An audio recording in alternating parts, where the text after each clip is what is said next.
There's a moment you've probably experienced. You're watching someone, maybe a friend, maybe a stranger, maybe someone you love, and they're laughing too loud at a joke that wasn't funny. They're apologizing for existing. They're shrinking themselves to fit into a space that was never meant for them. And something inside you tightens. It's not pity. It's not judgment. It's something deeper. It's the recognition of a pattern, a dance that's been rehearsed so many times it's become invisible to the dancer. We call it embarrassing behavior. We call it people-pleasing. We call it cringe. But what we're really witnessing is something far more profound: the systematic dismantling of the self. And here's what haunts us most. Sometimes when we watch it happen, we're not just observing, we're remembering. This is the psychology of self-disrespect, and it starts with a question that sounds simple but reaches into the deepest corners of human experience. Why do some people allow themselves to be treated as though they don't matter? Self-disrespect doesn't announce itself. It doesn't arrive with fanfare. It seeps in quietly, disguised as kindness, as flexibility, as being easygoing. It looks like laughing at your own expense when the joke has gone too far. It sounds like "I'm sorry" falling from your lips before you've even understood what you're apologizing for. It feels like contorting yourself into shapes that hurt just to avoid the possibility of conflict. It's the person who texts back immediately every time, no matter how long they've been left waiting. It's the friend who always cancels their plans when someone else has a better offer. It's the colleague who takes on everyone's work and then apologizes for not doing it fast enough. These aren't isolated incidents, they're patterns, and patterns have roots. Self-disrespect manifests in predictable ways. There's the chronic over-explainer, someone who feels compelled to justify their existence in every interaction. There's the boundary collapser, who says yes when everything inside them is screaming no. There's the identity chameleon, who becomes whoever the room needs them to be, losing track of who they actually are. And then there's something more subtle, more painful to witness: the person who doesn't even realize they're being disrespected. They've been treated as optional for so long, they've started to believe it's what they deserve. Their partner forgets their birthday for the third year in a row, and they make excuses. Their friend only calls when they need something, and they feel grateful for the attention. Their boss takes credit for their work, and they tell themselves it's part of paying dues. This isn't naivety, this is neural adaptation. When disrespect becomes constant, your brain does something remarkable and tragic. It normalizes it. It has to, because the alternative, the constant recognition that you're being treated as less than, would be psychologically unbearable. So the mind adjusts the baseline. It recalibrates what feels normal. This is where embarrassing behavior truly begins, not in a single moment of poor judgment, but in 1,000 tiny moments where the self was told it didn't matter, and eventually it believed. The woman who laughs too loudly, desperately trying to earn her place in the conversation. The man who tells self-deprecating jokes because he's learned that if he humiliates himself first, it hurts less when others do it. The teenager who posts and deletes and posts again, seeking validation from people who barely know they exist. We watch these behaviors and we cringe, but what we're cringing at isn't really the behavior itself, it's the desperation underneath it, the visibility of need, the exposure of the wound. Because self-respect operates in the shadows, it's quiet, it's assured, it doesn't announce itself because it doesn't need to. But self-disrespect is loud, it performs, it overcompensates, it waves its arms and says, "Please see me, please tell me I'm enough." And the tragedy is that the more desperately someone seeks respect from others, the more they signal to their own nervous system that they don't deserve it. Let's go deeper, into the brain, into the mechanisms that transform a person from someone with boundaries into someone who doesn't recognize when they've been crossed. Start with the prefrontal cortex, the part of your brain responsible for decision-making, self-awareness, and long-term planning.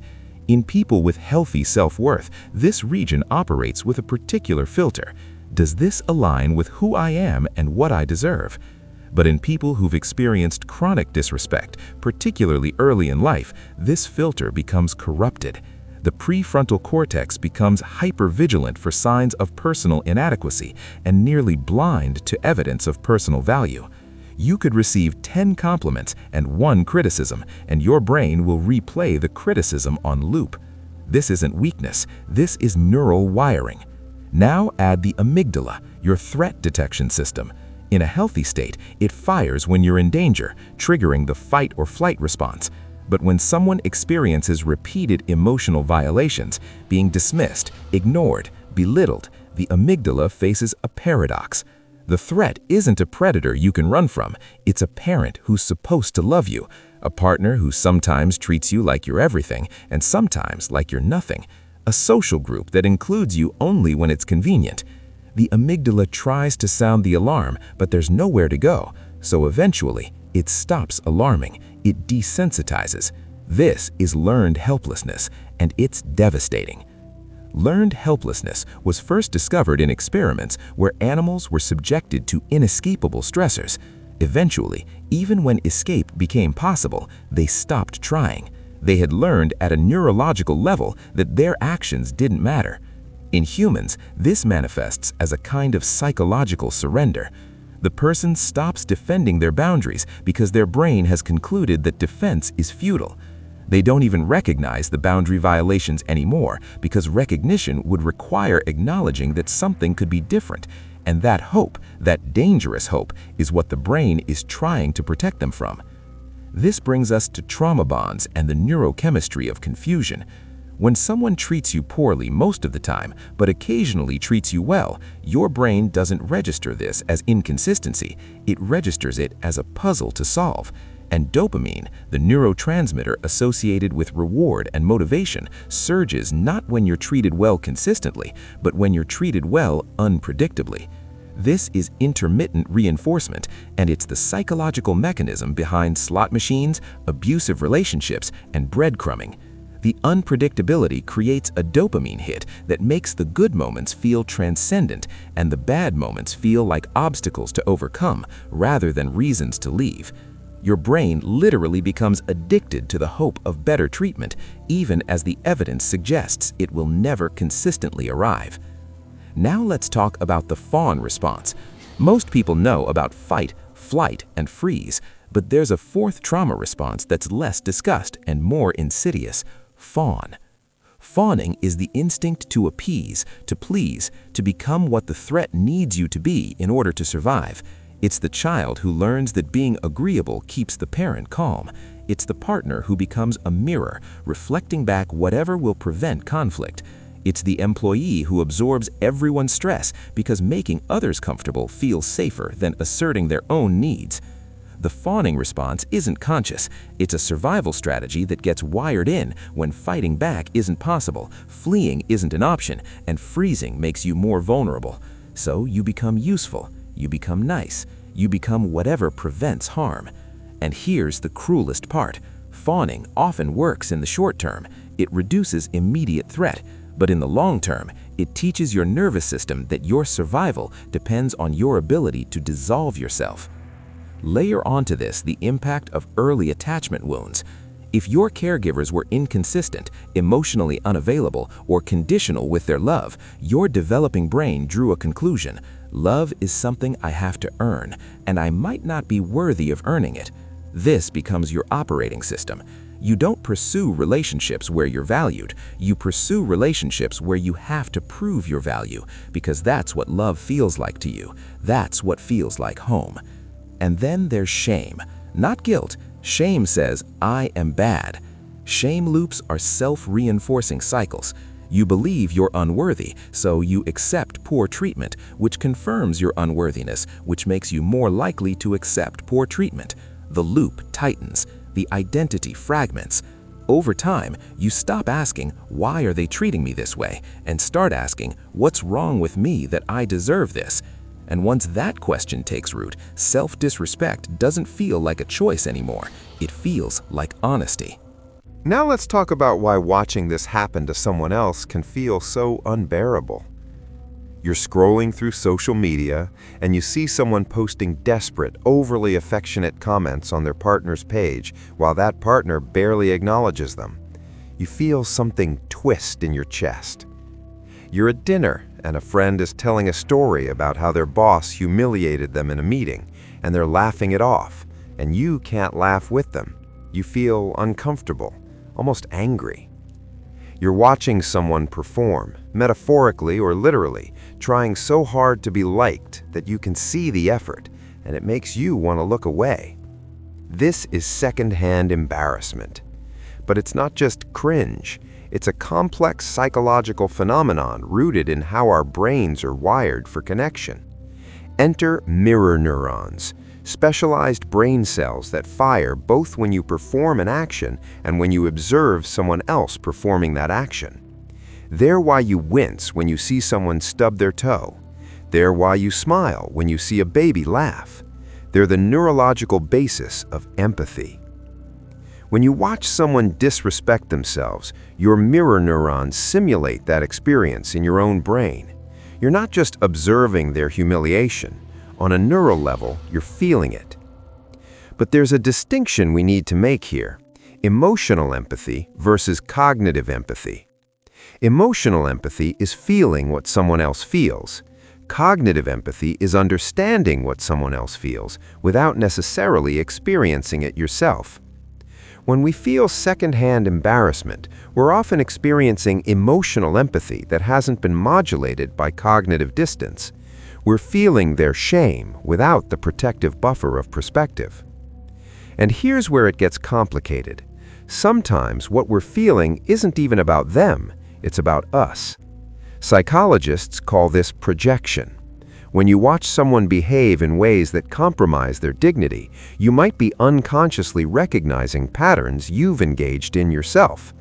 The discomfort you feel isn't judgment of them, it's confrontation with your own past or present self. You see someone tolerating disrespect, and somewhere deep in your psyche, you remember the times you did the same. The cringe you feel is the pain of self-recognition. This is why secondhand embarrassment can feel more intense when we watch people who remind us of ourselves. The closer the mirror, the sharper the reflection. There's also a social survival component at play. Humans are tribal creatures. Our ancestors survived by being accepted by the group. Rejection meant death, quite literally. So when we see someone behaving in ways that violate social norms, even if those norms are arbitrary, our brains register it as dangerous. Not dangerous to them alone, but dangerous to our own social standing by association or observation. It's why watching someone make a fool of themselves in public can make us feel physically uncomfortable. Our nervous system is having a vicarious experience of social rejection, and that triggers ancient alarm systems designed to keep us safe in the tribe. But there's another layer, a more painful one. Sometimes when we watch someone disrespect themselves, we don't feel embarrassment, we feel grief. We feel grief because we can see what they can't, their inherent worth. We can see the discrepancy between who they actually are and how they're allowing themselves to be treated. And that gap, that tragic gap, breaks something open in us. This is especially true when the person is someone we care about. When it's your sister staying with a partner who diminishes her. When it's your friend accepting crumbs from people who should be offering meals. When it's your child learning to shrink themselves because they've been taught that taking up space is selfish. You watch them disappear piece by piece, and you can't make them see what you see. You can't force someone to respect themselves. And that powerlessness transforms into a kind of vicarious trauma. You're watching someone hurt themselves in slow motion, and there's nothing you can do but witness it. And maybe, just maybe, that's why it hurts so much. Because on some level, you know that all of us, every single one of us, has been that person at some point, compromising ourselves, accepting less than we deserve, performing for love that should have been freely given. We're not just watching them, we're watching the human condition. We're watching the price we pay for being social creatures who need belonging more than we need dignity. and that recognition is heartbreaking. But here's the truth that sits underneath all of this. Awareness is the beginning of change. You can't reclaim self-respect until you recognize you've lost it. And that recognition often comes from the outside in.